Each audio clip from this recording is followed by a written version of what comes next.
Welcome to The Explainer. Today we're diving into a really significant new law out of Italy, one that's opening up a path to citizenship for lots of people in its diaspora.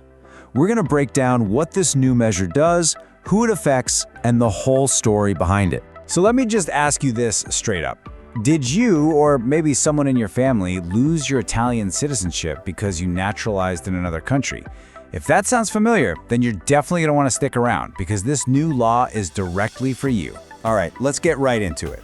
Section 1, we're calling this a path to return. This is where we look at the new law itself. So here's the headline news. A new measure has been officially approved in Italy. And to be clear, our sources tell us this isn't just some proposal that's being talked about. This is now officially law. And what does this new measure actually do? Well, it creates a formal process for getting Italian citizenship back, but for a very specific group of former citizens. It's really opening a door that for many people has been closed for a very, very long time. So this brings us to what's probably the most important question on your mind right now. Section 2, who regains citizenship? Let's take a look at exactly who benefits from this. To really understand who this is for, we first have to get this key concept, loss by naturalization. You see, historically, under certain Italian laws, if you voluntarily became a citizen of another country, you could automatically lose your Italian citizenship. This new law is aimed squarely at that exact situation. So who qualifies? Well, the #1 legal requirement is pretty clear. You have to have lost your citizenship because you naturalized somewhere else.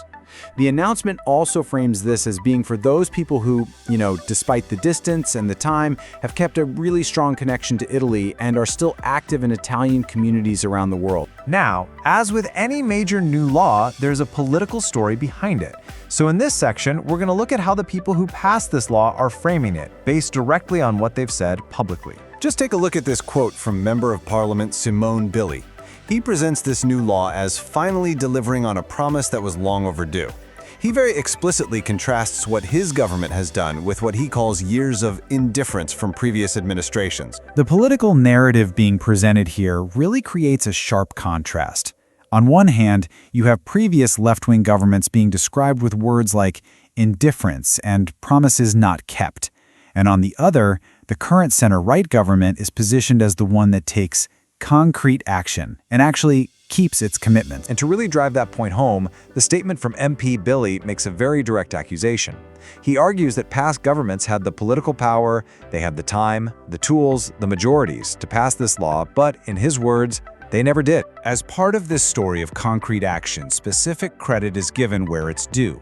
The announcement gives an explicit thank you to Italy's Ministry of Foreign Affairs, which is known as the Farnesina, and also to Minister Antonio Tajani, highlighting their support in making this law a reality. So we've gone through the legal side, the political angle, but what's the emotional core of this law? Our final section takes a look at the deeper meaning behind it. According to its champions, this is about way more than just a passport.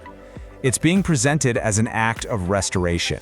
It's about giving back, and these are their words, dignity, belonging, and pride to those Italians abroad who felt disconnected because of the old laws. This move by Italy to formally reconnect with its diaspora, it really plugs into a much larger global conversation. And it leaves us with a pretty compelling question to think about. In a world where people are constantly building lives that cross borders, what does citizenship itself truly mean anymore? Thank you for joining us for this Explainer.